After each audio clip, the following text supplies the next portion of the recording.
নমস্কার বন্ধুরা, দেখুন আমি আজকে বাঁধাকপি দিয়ে নারকেল কোড়া দিয়ে ভাজা করব। কিভাবে করি দেখুন।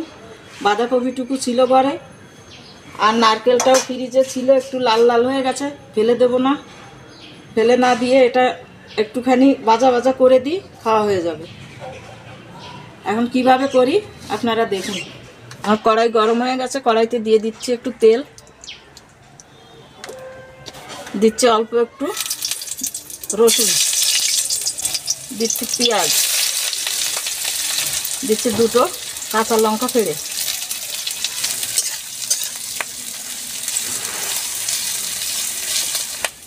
এবার আমি দিয়ে দিচ্ছি নারকেল কোড়া,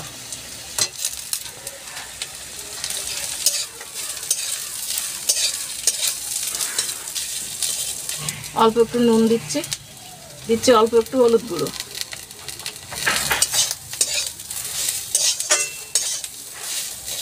আমার নারকেলটা একটু ভাজা ভাজা হয়ে গেছে, এবার দিচ্ছি আমি বাঁধাকপি।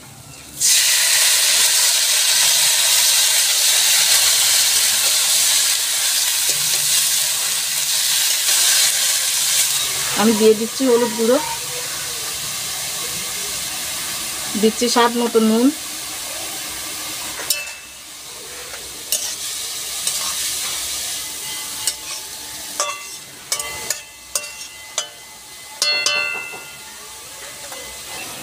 আমি একটু ঢাকা দিয়ে দিচ্ছি।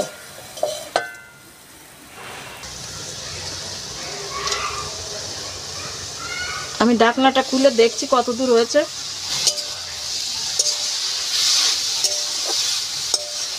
প্রায় হয়ে গেছে, আর একটুখানি শুকনো শুকনো করতে হবে। এইভাবে আমি দিয়ে আস্তে আস্তে করে শুকনো শুকনো করে নিচ্ছি। এবারে শীতে আমাদের ছাদ বাগানে এইসব ফুলগুলোই হয়েছিল। কিছু কিছু ফুল শেষ হয়ে গেছে, আবার কিছু কিছু ফুল শুরু হচ্ছে। এভাবেই লাগিয়েছিলাম যাতে সব সময় ফুল থাকে কম বেশি। দেখুন চন্দ্রমল্লিকাগুলো হলুদ হয়েছিল, বেগুনি, হলুদের দু রকম হয়ে গেছিলো। এখানে একটা প্যানজি লাল হয়েছিল। একটা স্ট্রবেরি গাছ লাগিয়েছি, তাতে স্ট্রবেরি এসছে। এই ছিল আমাদের এবারের শীতের ফুল।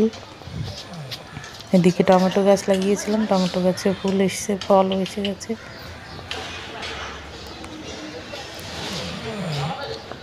এটা একটা হাইব্রিড জবা, অনেক বড় হয় জবা ফুলটা। অনেকটা ডালিয়া। আমার ভাজাটা হয়ে গেছে, আমি এখন দিয়ে দিচ্ছি একটু সর্ষের তেল, সামান্য একটু।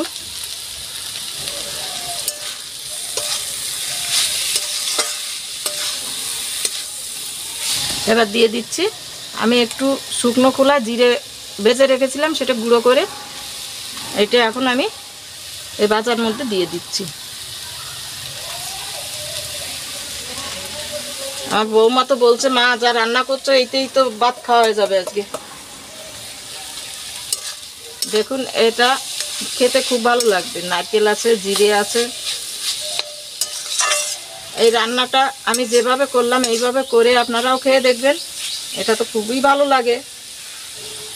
আপনাদের কাছেও ভালো লাগবে, ভালো লাগলে আমাকে একটু জানাবেন। আমার এটা হয়ে গেছে, আমি এখন নামিয়ে নিচ্ছি।